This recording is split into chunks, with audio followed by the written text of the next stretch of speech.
Okay, so now that we have somewhat of a foundation in probability, we're going to talk about discrete random variables and random variables in general and their probability distributions. We're used to a variable in the algebraic sense that stands for some unknown number, but with random variables, the different values that the variable can equal occur according to some type of probability. Here's a couple of examples. Later this week, the Dodgers are going to finish the season playing 3 games against the Angels. Let W represent how many of those 3 games the Dodgers win. So they could win 0 games, 1 game, 2 games, or 3 games. Those are the only possibilities. They can't win a negative number of games, and they can't win 4 games with only 3 games to play. They can't win 1.5 games. We'll talk about continuous random variables in the next chapter, but right now just discrete. So these are the only possible values of the variable. And let's just say for now, these are their probabilities. So the probability that the Dodgers win 0 of 3 games is 0.1. And the probability that they win all 3 of the games is 0.5. It's not a big deal at this point that we know where these probabilities come from. The big deal is that these probabilities, if these are the only possible values of our variable, then these probabilities have to add up to 1. And often this table is expressed as a histogram like this, with bars representing each possible value of the random variable and the height of the bar corresponding to the probabilities. Here's another example. Suppose we flip an unfair coin 3 times. And there's reasons why I want to consider this to be an unfair coin, but let's just say for now that unfair means that the probability of heads is 0.4 instead of it being 50-50. And let's let x represent the number of heads observed in those 3 flips. We could observe 0 heads, 1 head, 2 heads, or 3 heads. Again, it's not a big deal that we know right now where these probabilities are coming from. But what is important to remember is that these probabilities must add up to 1.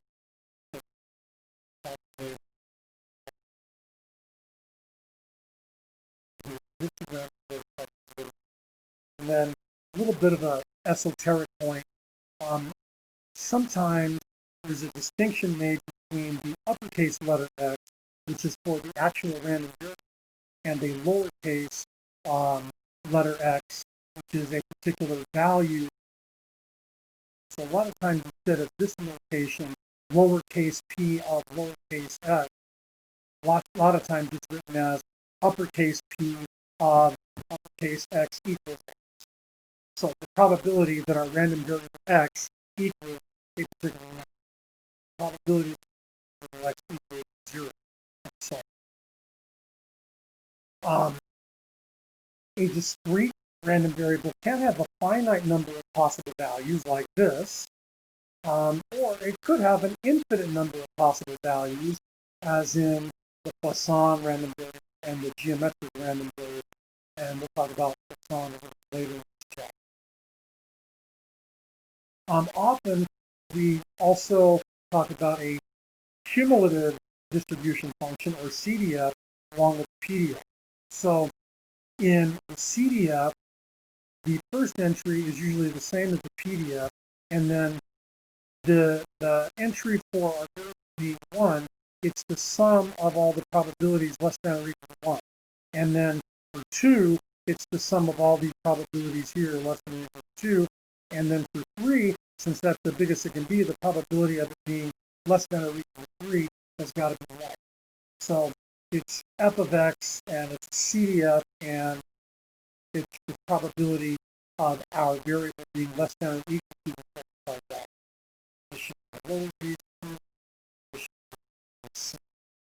So there's the CDF for our example 1 and the CDF for example 2.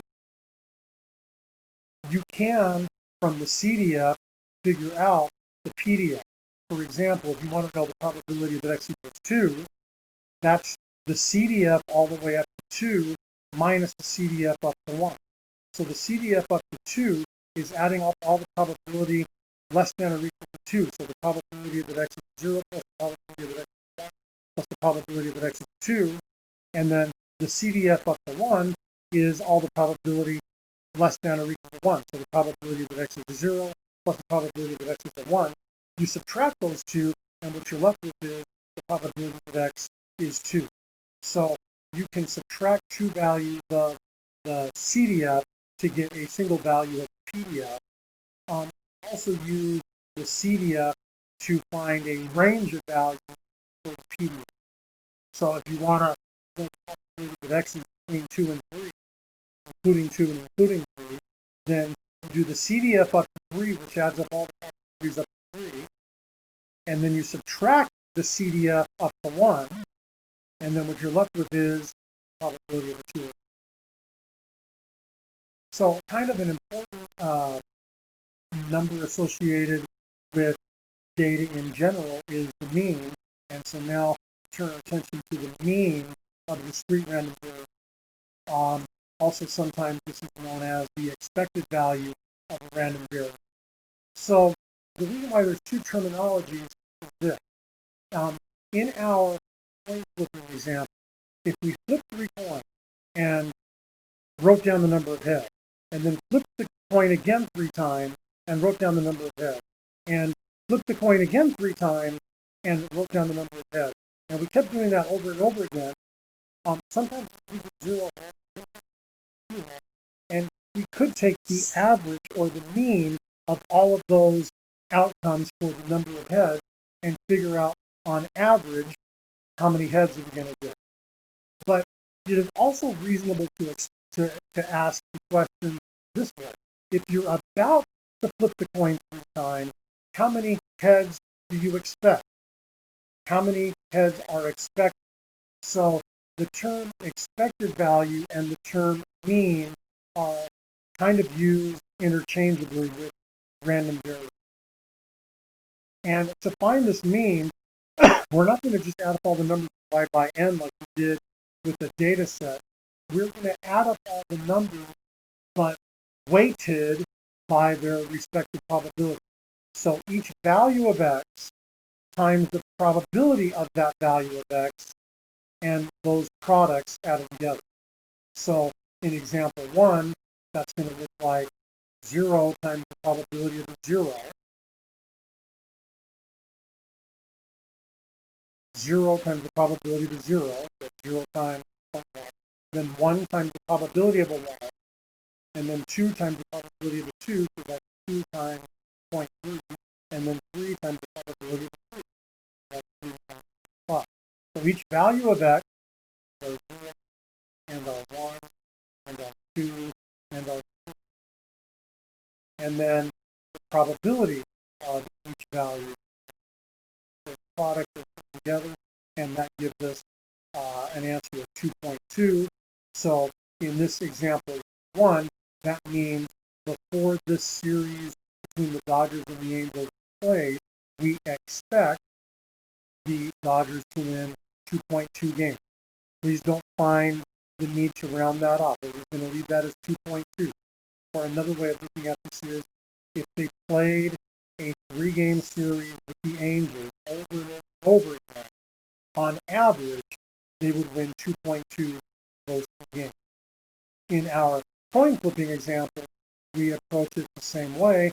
We do 0 times the probability of the 0, and then we do 1 times the probability of the 1. So 0 times the probability of the 0, and then 1 probability of the 1, and so on. And we add up all those products and we get 1.2. So the meaning of that 1.2 is that on average, we expect to get 1.2 heads when we flip the coin 3 times. Again, don't feel the need to round that off. And the reason why this is less than half, like less than half of 3 coin flips would be 1.5, but this is less than 1.5 because heads does not happen to the same time. It only happens like 40%. And when I update the notes, we'll talk about a linear transformation. So now that we have mean of random variable, the variance of random variable, standard deviation. So this is calculated much the same way calculated variance before. Each value of x minus the mean and those deviations squared. But instead of summing those squares and dividing by n, we're going to sum those squares after they've been multiplied by the respective probability. So, in example 1,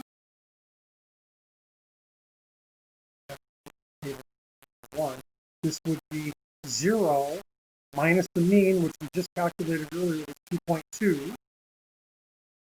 0 minus the mean squared times the probability of a 0, 2.1. And then 1 minus the mean squared times the probability of a 1, 2.1. And then 2 minus the mean squared times the probability of a 2, which is 0.3, and so on. And so we get for a random variable W, we get a variance of 0.96. And variance is still that symbol sigma squared. And we're going to say sigma squared subscript W because it's a variance of random variable W. As you can see here, there's another way to look at this formula. You can do the expected value of x squared, which is take all the values of x and square them, and multiply those squares times the respective probability, and then sum up all of those products. And then after all of that summation, you subtract the mean of the random variable squared. So I'll say mu squared. So some people like this calculation better. You don't have to do all these subtractions. You do 0 squared times the probability of 0. 1 squared times the probability of 1. 2 squared times the probability of 2. 3 squared times the probability of 3. So that's this part of the formula. And then after all that summation is done, you subtract the mean. Remember the mean is 2.2. You subtract the mean squared. And you get that same answer of 0.96. And then, of course, just like before, once we have the variance, we can take the square root and figure out the standard deviation. So, again, remember a way of interpreting standard deviation is that even though we expect the Dodgers to win 2.2 games, on average, their actual number of games won, on average, will differ from the expected number of games won by about 1 game.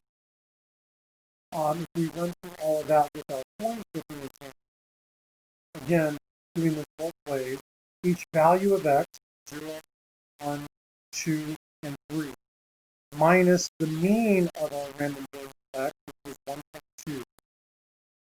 So each of those differences squared, and then each of them times the probability. So 0 minus the mean squared times the probability of 0, 1 minus the mean squared times the probability of 1, and so on. That comes out to be 0.72 for the variance for a random variable x on example 2. If we use the alternate formula, 0 squared times the probability of 0, 1 squared times the probability of 1, and so on. And after that summation is done, subtract the mean squared. That also gives you 0.72.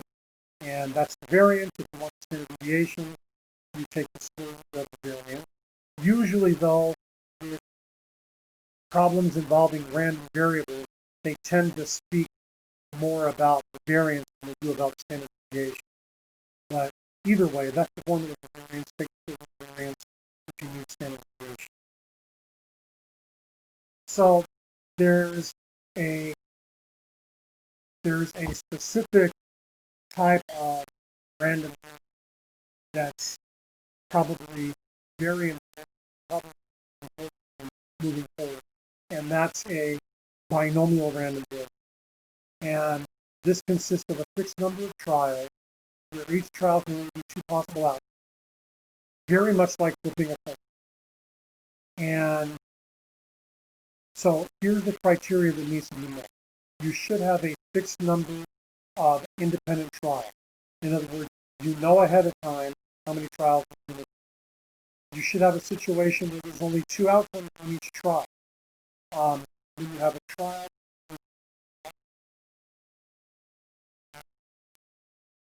so each flip of the coin, well, we'll get there in a second, but each flip of the coin only has two possible outcomes. For some reason, statisticians, this is going back probably 300 years, the statisticians have referred to those two possible outcomes as success and failure. The probability of success, whatever that is, it remains constant from trial to trial.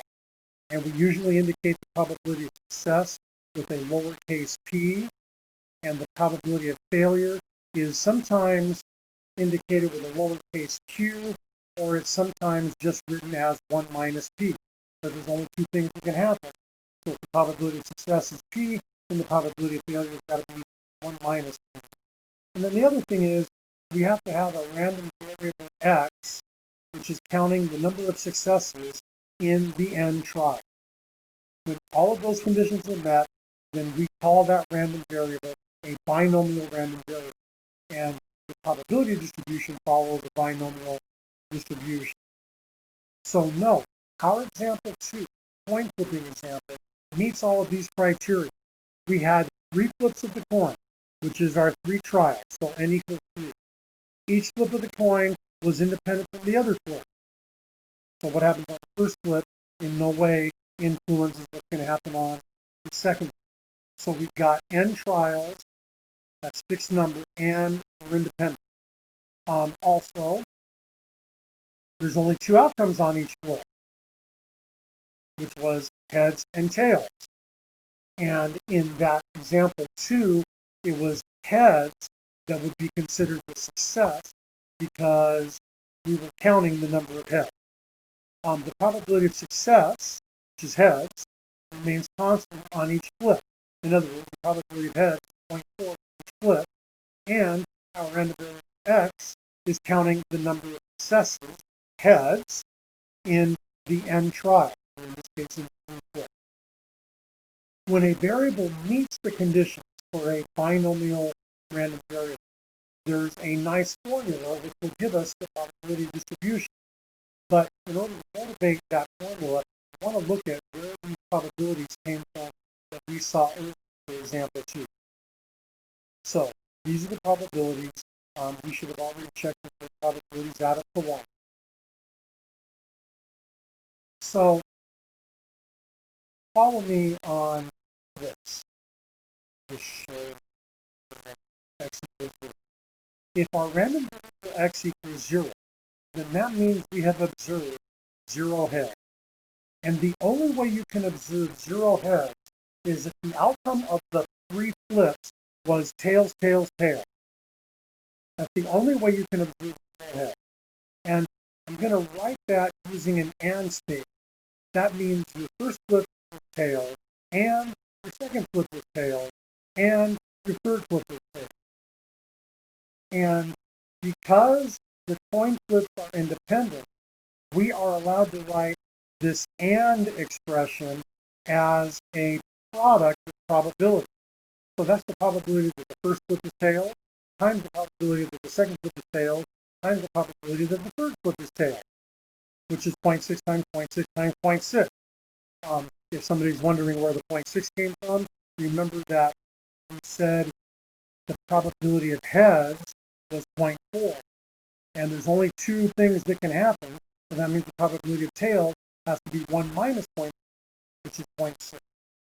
Anyways, 0.6 times 0.6 times 0.6, or 0.6 to the third, that's 0.216. So follow in a similar vein the calculation for the probabilities that x equals 1 and 2 and 3. For x to equal 1, that means we've observed 1 head, which can happen in 3 different ways. It's either tails, tails, head, or it's tails, heads, tail, or it's heads, tails, tail.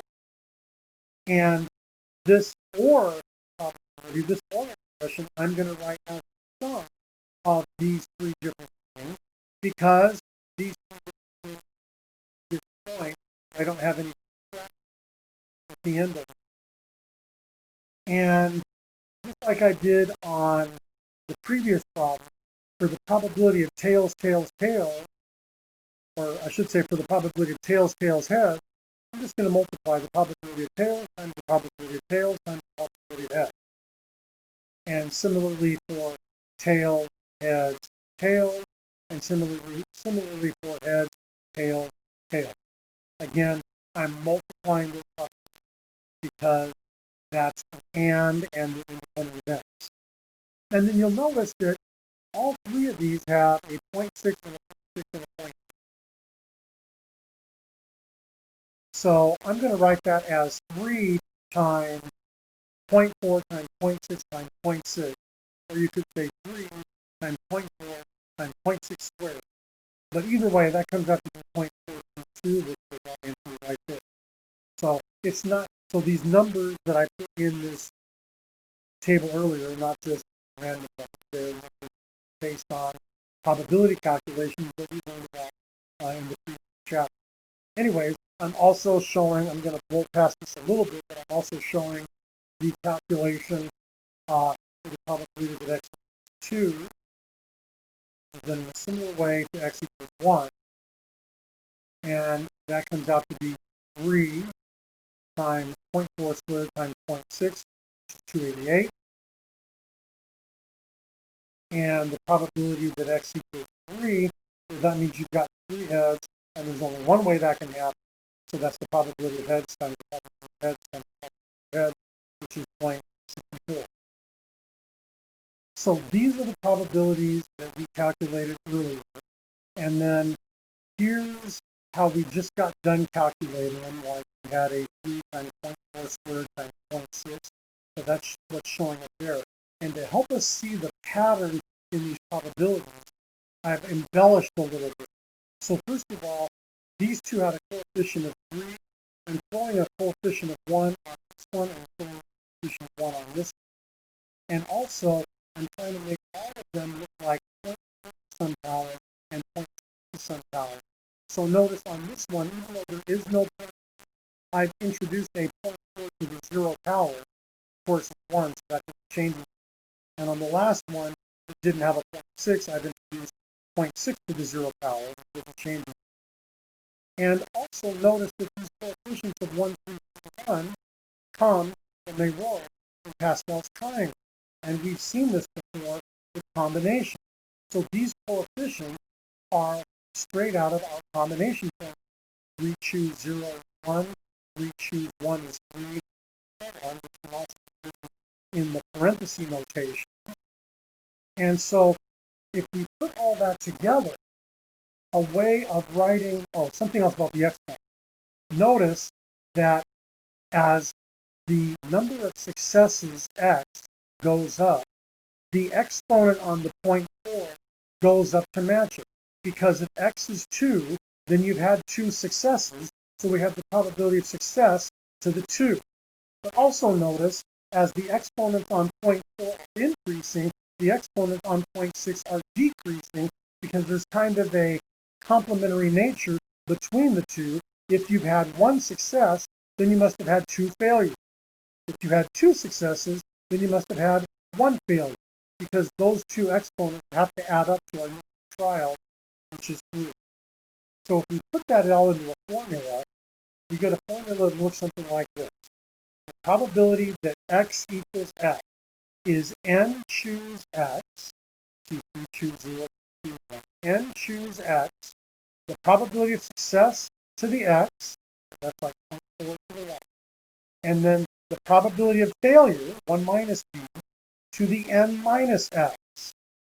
And sometimes people get hung up on that exponent looking nasty, but writing n minus x is a way to make sure that these 2 exponents add up to n.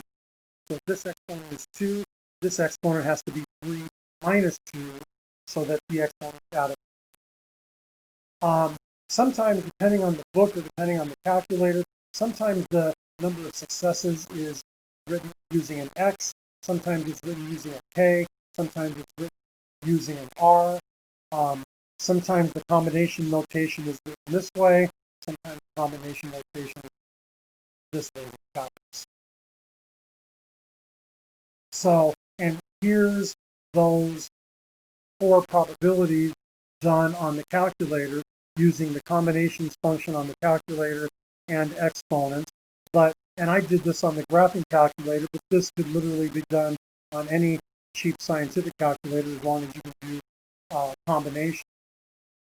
But also, if you have the TI-84 family of calculators, the binomial PDF function is built in.